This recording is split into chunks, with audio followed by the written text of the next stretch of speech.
Grinder Art, what's up, baby? You got to get in that mic, my nigga. You got to get in that motherfucking mic, man. Where you been at, bro? Nigga been really, out the motherfucking way off the grid. You know what I'm saying? Yeah, pull that mic up close to you. Hey, a nigga just been really out the way off the grid. You know Yeah, what I'm talking about? Trying to, elevate the whole grind. You know what I'm saying? Fucking with Lil B the grinder. You know, man. We were got some just shit going on, grind life. You know what I'm saying? Blockbleeder records.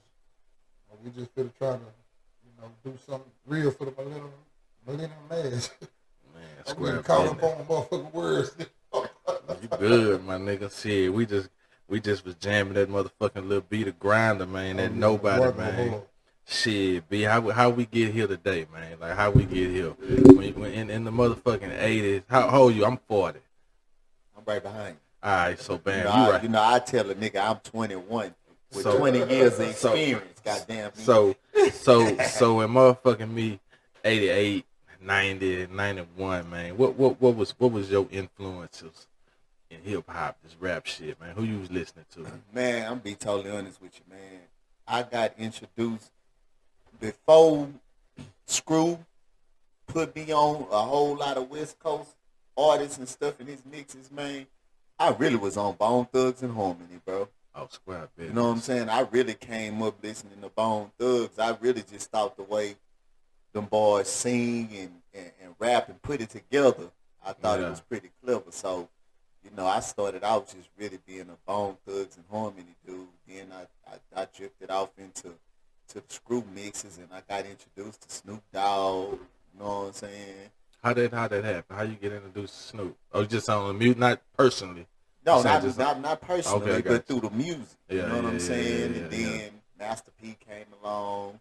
You know what I'm saying? I was a Tupac head. I was just back then, man, in the 90s, it was just straight Tupac, Screw, Bone Thugs. I was always in one of them more like the street type of, you know what I'm saying? The street rap. So. Yeah. So you ain't getting no Southport core liquor. I know in the early 90s on the Houston movement. I was on Point Blank, you know what I'm saying? I was on Point Blank, K Reno, you know what I'm saying? Yeah. But at the same token, as a youngster, I was really running out there, you know what I'm saying? I was really out of time with the Blankster, you know what I'm saying? We was all out in Victoria and hitting them little different towns, Edna and Corpus Christi, you know what I'm saying? As a youngster, I was out there with them, you know what I'm saying? Yeah. So give me some background, man. How you get plugged in like that? Well, it all started, man. I'm gonna be totally honest with you. As a youngster, I just like to play basketball. You know what I'm saying? I played basketball for school. Was supposed to go to college to play ball. And what happened was I had the whole Hearn. I'm from Hearn Clark. I had the whole Clark behind me. Like my street alone was like a neighborhood. You know what I'm saying? And so what happened was I had a basketball goal in front of my house. So every day, my house was like a block party. You know what I'm saying? So everybody in Hearn Clark knew this one street, Grapevine.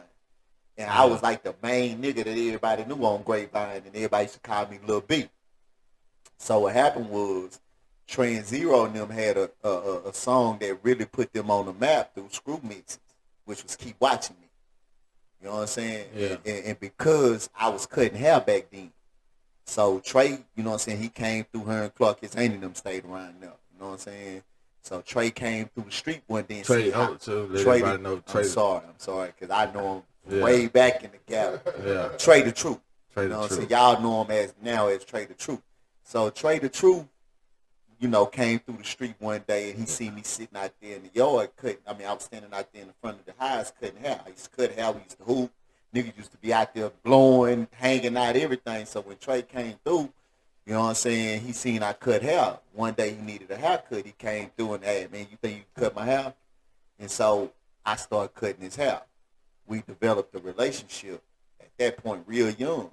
So when he was in the studio and they was doing the Keep Watching Me song, he gave me a shout out.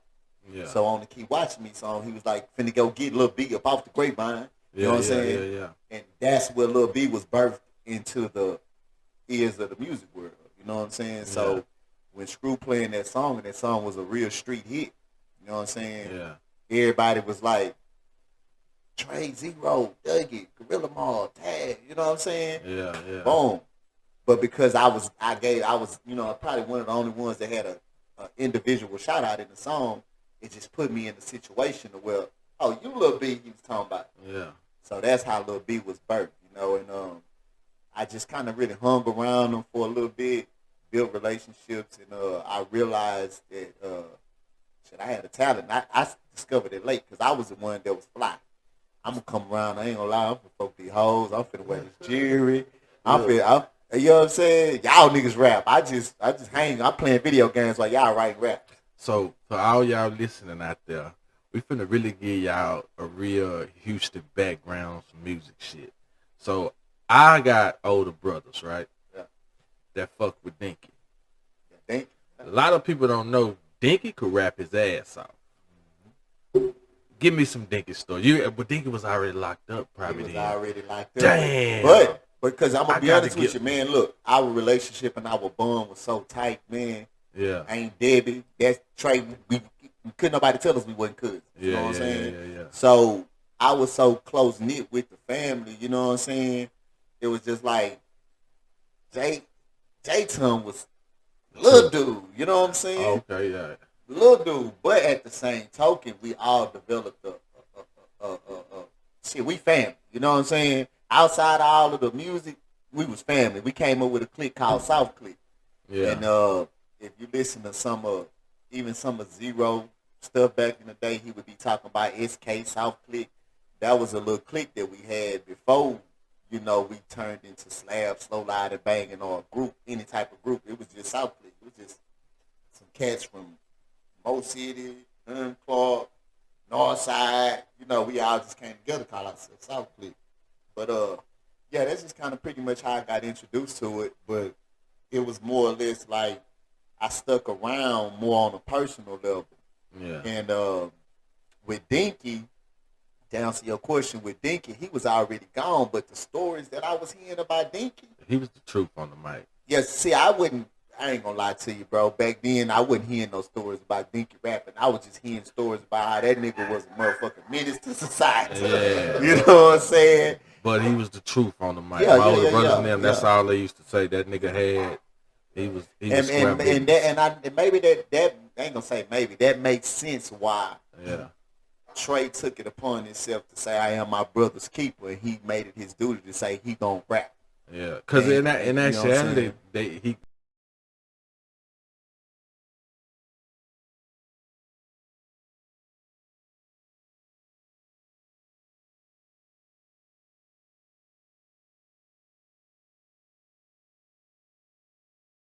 On the north side, he went to school with Slim Thug or something, Eisenhower or some shit. Yeah, he went to Ike for a little bit. Yeah, but so but that was when Trey, around. when his mama ain't Debbie, when she moved to DeSoto, because they was in her in Clark.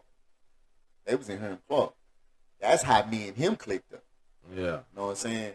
So and when they moved to DeSoto, that's when he went to Ike. But that was kind of like teenage. So answer me this. So, because Art, you and I know Art for a fact, and you, since you come from that slab era, y'all was in an era where, you know, y'all was grinding CDs, trunk after trunk, doing this and that, woo. Southwest Wholesale, fucking with all that. How the fuck do y'all hustle today in music? Like, you know what I'm saying? Like, you gotta record your shit and put that bitch on internet for free. Well, I'm gonna be honest with you, man. The streets gonna always keep you alive. You know what I'm saying? So right now, don't get me wrong, you can't be stuck in time. You know what I'm saying? But you really gotta evolve with it. So back in the day, to where it is, we would spend our money more or less like getting CDs pressed up. We're going to have to get the artwork. We're going to have to pay for the printouts to put in the CDs. We're going to have to get them pressed up, put them together, have them shrink wrapped, or go holler at Andy. Andy a one-stop shop. Andy going to have you right. You're going to have your shit in the boxes. Yeah. And we would hit the road and sell them out the trunk, 5, 10 a pop. That was how it was back then. Now how a lot of artists are making their money now is streaming. You know what I'm saying? See, streaming, before it got to where it is now, streaming was damn near paying half of what you would pay for a CD sale for one stream. At the very beginning, before it got hot, now you're getting less than a sense of a penny. I think Apple pay what, $6 grand for 1 million streams. Yeah, but at the same token, the game right now is about following. So it's about your following. Yeah. So I want to know what this nigga here been doing.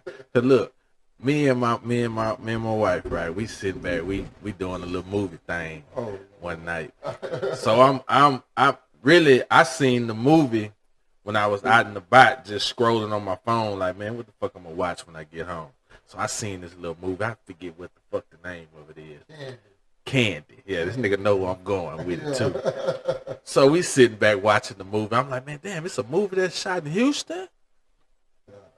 And all of a sudden, I see this nigga in the motherfucking movie. Hey, man, how that happened, man? I had get on that mic, get close to pull that motherfucker to you. Man, I had the main script in that motherfucker. That was so fucked up that I gave it away. Because you know me, Jelly, I was moving too fast. Street nigga, man, just moving too fast. You know what I'm saying? So but I still end up getting a couple parts in there. And you know, they got the new candidate for to start shooting. And I will be in that. You know, like I said, man, the grind just evolving, man. I'm starting to see different things now. You know what I'm saying? Because back in the game, I just, you know, Mr. Blockbleeder or Art, you know, a lot of people know me as Art. Man, I just want to be the man behind the playing with all the bread. I don't need nobody to know me. I just want all the bread. Yeah. You know what I'm saying? But, you know, we was just talking about this earlier. You know, I was paying people to be the face of the company and all kind of stuff. You know what I'm saying? Blockbleeders got really out of control. You know what I'm saying? Because that's something I made up because I used to read the dictionary every day. You know what I'm saying? Dictionary and Pictionary. While we sitting in the trap, that's all I'm doing is reading. You know what I'm saying? And like I said, you know, block is a substantial amount of material. Bleeder is one that corresponds with others. And by myself, you know what I'm saying, I became a blood at like, 11 years old, 12 in Shreveport. I used to go down there every summer, you know, because, you know, it's bang, bang down there. Yeah. So, you know, I was different because you got, you know, like 3-2, them, they GDs, and, you know, it was just a bunch of niggas. I go over to Herschelwood, them Smurf boys, they all Hoovers and Crips, and, you know, I go over here to the West, you know, you got a lot of, you just got different gangs out there, you know, and everybody was accepting me as me, so I wanted something that we all could do. So that's why I came over with the Blockbleeders, you know what I'm saying? You know what I'm saying? Block is a substantial amount of material. Bleeder is one that corresponds with others. A lot of people don't know what that means. They just bring it straight into the game. Like it's Bleeder. When it's really not about a game. You know what I'm saying? It's about a nigga that corresponds with somebody that's not even his character. Or, you know what I'm saying, elevate to another conversation, man. You know what I'm saying? That just, you know, you out your jurisdiction, but you still fit in. Yeah. You know what I'm saying? And so that's what that's about. And then, you know, like, man, you know, by messing with a lot of people and me being a good person myself, you know, a people's person. Yeah. You know what I'm saying? Before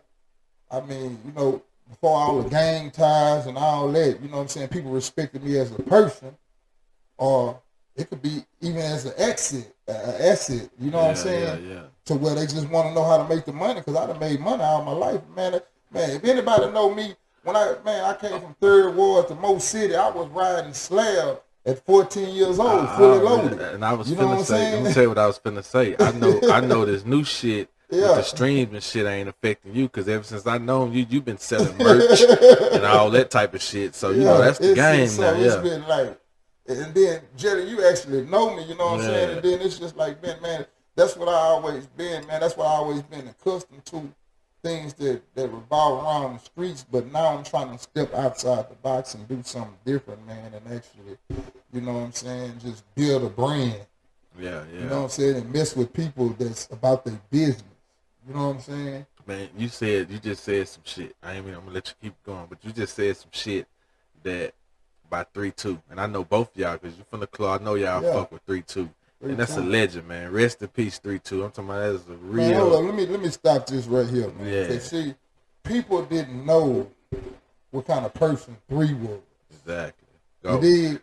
Go. Hey, man, I'm talking about, man, I used to watch this. See, people used to talk about the man. Yeah. No, they used to talk about him because he used to walk around here. But they didn't understand that Lydia O bought him that new Harley Davidson truck and he had a bad wreck, so he didn't want to drive anymore. You feel me? And he didn't want people to actually know what he had, so he would walk around here and blend in. You feel me? But when I take him to the Galleria and he buy a $5,000-$6,000 suit, you know what I'm saying? $2,000-$3,000 pair of gators and jump on that plane to go to Cali to write our Snoop Dogg shit. Yeah, or all the people on Death Row shit. Yes, sir. You know what I'm saying? So they didn't know how gifted that man was and how much money he was really obtaining. You know what I'm saying? They just look, you know, the niggas, you know, man, people, man, you know how people live. You know what I'm saying? We ain't gonna get into that one. But he was a good dude. You know what I'm saying? Get on that mic. Get on that mic. Pass that mic. Hey, right after that nigga 3 wrecked that truck, we was on West Airport. We was in the studio. Yeah. Doing some slab stuff. That nigga 3, I don't remember what song it was that he was on, but me and that nigga was standing outside. That nigga say, "Man, B, I wrecked that hoe." Yeah, that's 3. Like I wrecked my truck. Yeah. That nigga just walked out, man. Man. But look, man, rest in peace to that nigga now. Fat Domino, man. The Fat governor, Domino, rest in G.O.B., peace, man. Y'all want to drink a shot for 3? Y'all want to drink a shot for 3? Nobody.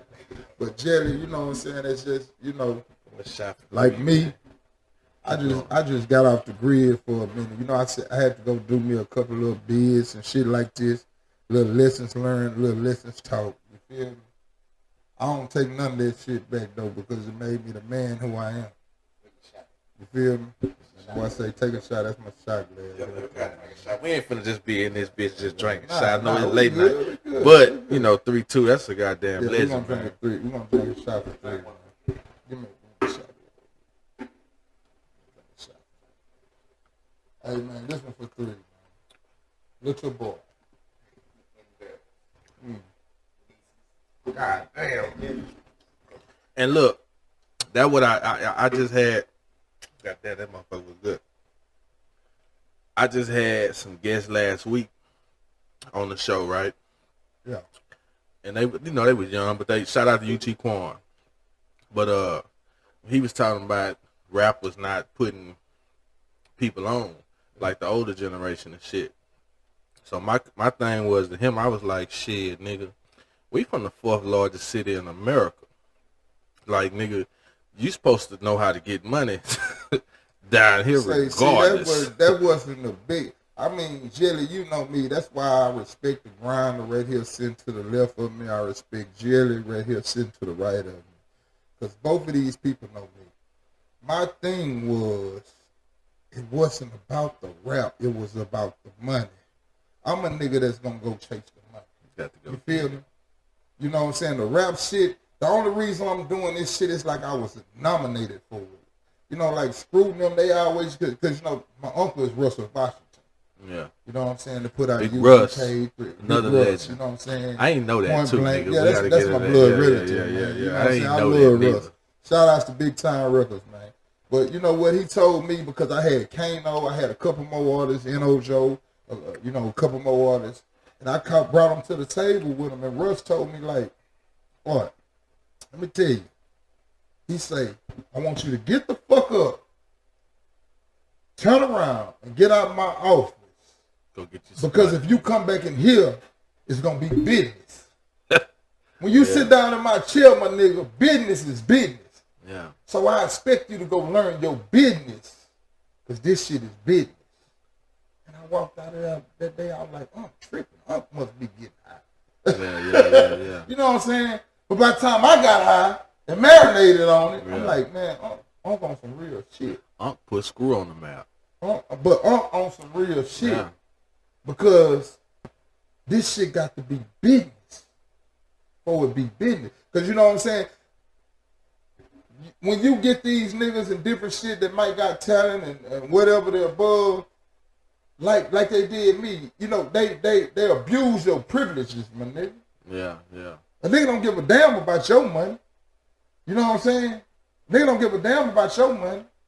And that's when I started taking business serious. Like it got to be Mr. Blockbleeder first before anything. You know what I'm saying? Yeah, yeah. Because guess what? I respect my money because I make my money.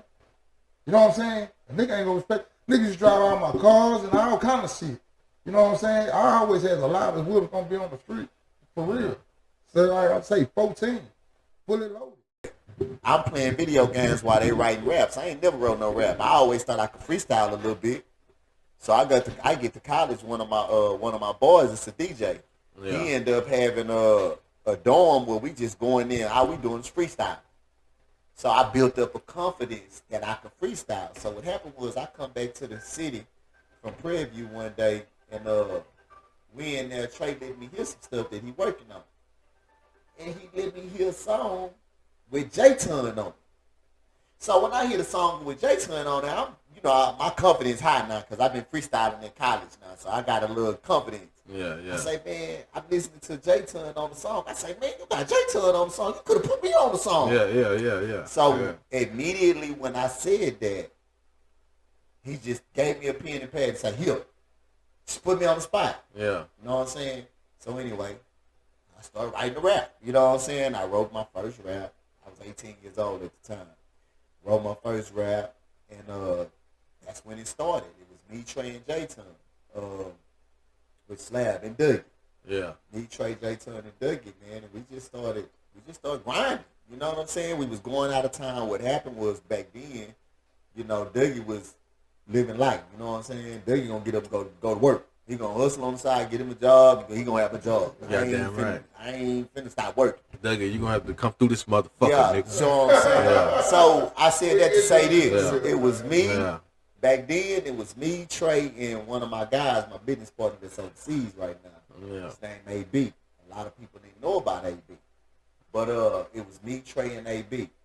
I remember we used to just go to Austin, go to Smithville. You know what I'm saying? Go to Killeen. You know what I'm saying? We used to see Sam Houston. We everywhere. I'm talking about we out the trunk. That was the Grace blueprint. Grace was just focused on Austin, though. Grace just had Austin on lock. I'm telling you what we was doing. We started going back, selling our Slab CDs, but they was mixes. And man, man, like I told you, like you said, 90 days. Yeah. Man, it happened so fast, man. Back then, I was only just rapping I thought it was fun. It was cool. But I didn't realize I was developing a fan base. I was developing my own fan base within the situation. But I wouldn't. I didn't care. I was just, hey, man, we rapping on this song. We rapping. Yeah. But, that's just really how the Slab stuff was birthed. And then as because we got so much success with it, we decided to convert it into, instead of just doing a couple of flows with some mixes, now we doing underground, like, albums. You know what I'm saying? Hey, did you experience this going out selling CDs? Let me tell you what I experienced. I experienced going out selling CDs on the road.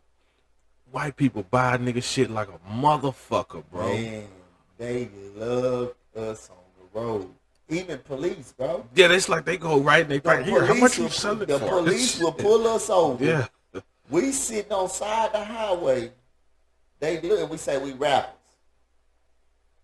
Well, you got some. You rappers. Hold on, wait. Give me one scenario. That's good. Hey, I gotta get that. One scenario.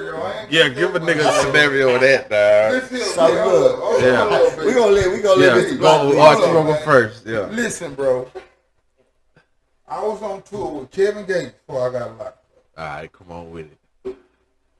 I fuck around about 4 rental cars, all black Pontiacs. We pull over in Jasper. My grandpa always told me, bitch, don't never pull up. Yeah, you go pay attention, fuck with Jasper. Yeah. Bro, I gave the man $300 fill up the car. Okay. I went back in there and got my change, but it didn't even take $300.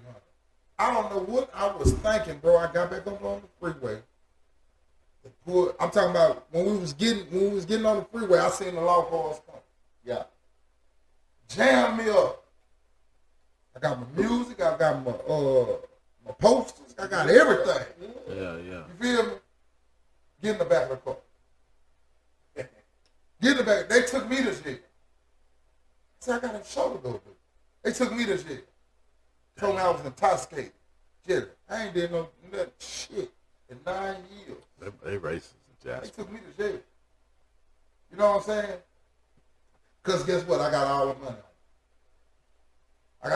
on. So they took me to jail. Just to ruin your day. And they wouldn't even let me burn out with my own money. That was it. Oh, yeah. They don't give a damn about me being Mr. Blockbleeder or something. I got no love shown. Only time, bro, I swear to God, R.I.P. DJ Screw, me and Pee Wee, Screw, riding up 90. Yeah. 2 days before Christmas. This nigga is doing about 140 in the motherfucking Impala. The laws pull us up. Yeah. I swear to God, I asked Pee Wee about this shit. Like, I believe you, because me and Pee Wee been going too fast. 12 strikes, like 13 pints. Yeah. You know what the law man said? Yeah. Mr. Earl, let me see your license. Went to the car, came back. Mr. Earl, just slow down. Yeah. That man, DJ Screw, was respected in these streets. Yeah, he's respected. Respected in these streets. Respected, yeah. And we dirty in the motherfucker. Just put a serum out. Yeah. Just put a serum. It's still in the air. Yeah. We ain't put that bitch out till the lights came on. Yeah. I'm serious. No, but like I said, hey man, it's like the cops ain't never respect this Blockbleeder shit, because my first little mixtape was Dope Man Gone Mad. You know what I'm saying? Yeah. Dope Man Gone Mad. Yeah. That shit didn't hold no weight in the street. Yeah, man. But yeah, we had some road episodes, man. But sometimes the laws will just pull us over, just drive messing with us. But to be totally honest with you, we was out there on some straight music grind. You know what I'm saying? So when they pull us over, of course they not smelling nothing in the car, because we ain't having none of that. We ain't riding and smoking and doing none of that. Not in the car. So we get pulled over. The laws really thinking they got something. Every time they pull us over, they ain't got no probable cause, ain't no funny smells in the car, nothing. But when they say, hey, what y'all doing? Where y'all going? Where you headed? What you got going? Hey, man, we just headed up such and such. We got a show tonight. Oh, so you're rappers? Yeah, we rappers. So you got CDs, you got posters now, because, you know, back then, that's how if you're a rapper, you're going to have some posters, you're going to have some CDs, you're going to have something to give out. To verify, yeah. Yeah, so they really was just checking our wall. They can see if it's contaminated too. Okay, you rappers, but some shit contaminated. So you know, we go in the trunk. They, of course, while we in the trunk, I don't think it was as bad as it is in today's society. We ain't going in no trunk today. We ain't nothing, because we live out, move too fast, we getting shot. But back then, you know, they want to see if we really got what we say we got. So we'll give them what we got, give them a CD, give them this. And they looking at the CD, looking at the poster. You know, we might have a towel or something with whatever we got going on it. Oh, so y'all really, you know, then they start acting like they really cool with us. So that kind of got us off the hook a couple times. But, you know, as far as back then, that was just kind of a little bit how our road grind was. You know what I'm saying? Just out the trunk, having CDs could saved us from a lot of situations. You know what I'm saying? Yeah. Or with you growing up in the trade, did you know Floyd? George Floyd? I knew George Floyd, bro. You know what I'm saying? I grinded down there in the bricks. You know what I'm saying? That's why I came up. By you knowing me, my first radio song was Brick Ball. Yeah. You know what I'm saying? Yeah. So I knew Floyd, and I hate that happened to him. R.I.P. George Floyd. But how I came from the trade to Mo City, it's like, you know, my mom is from the trade. My mama actually, you know what I'm saying, a woman, man, actually ran the bottoms. You know what I'm saying? So she basically paved the way for me. But at the same time, she didn't want me to be in the way. So when my grandmother moved to Mo City, that's like 4 streets down, you know, from Air. Yeah. I'm a kinfolk. Yeah, rest in peace. You know what I'm saying? R.I.P. Smitty. You know what I'm saying?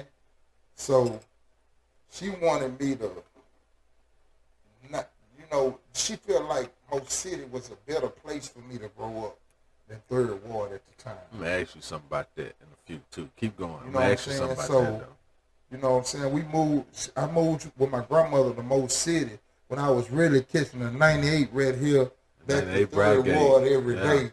You know what I'm saying? You jumping on that 11, 98 to the Trend Center. Yeah, 11. But see, you know, a lot of things good came out of Mo City, man. You know what I'm saying? Because, you know, I made a lot of bread out here in Mo City, man. People love me out here. You know what I'm saying? This is my second home.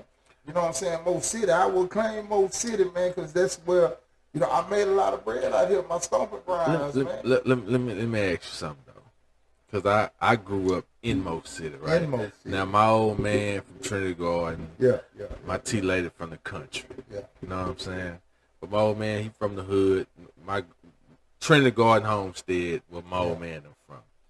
So, bam.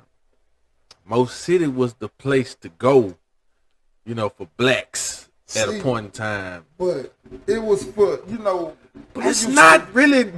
No, I'm gonna tell you, Jay. Let me stop you right there. At the same I used time. to get fucked with in the hood because I moved to Mo City, and they like, you out there with them white folks. When really it wasn't that because, you know, bro, it's 12 people staying in the household, bro, and we got cock.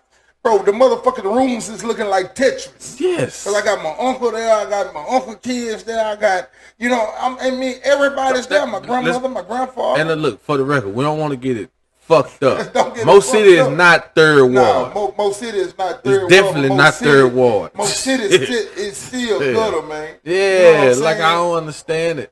It's like how the fuck your mama gonna move from third ward to Mo City, but now all of a sudden Mo City is such. You taking all the southeast side. Mo City been good to me, over man. Here. You can't leave Mo City, right? Mo City real, man. You know what I'm saying? I met a lot of good people in Mo City. You know what I'm saying? A lot of good rappers came out of Mo City. You know what I'm saying? Hey, man, look here. I didn't meet Fisher Boy. Yeah. So I came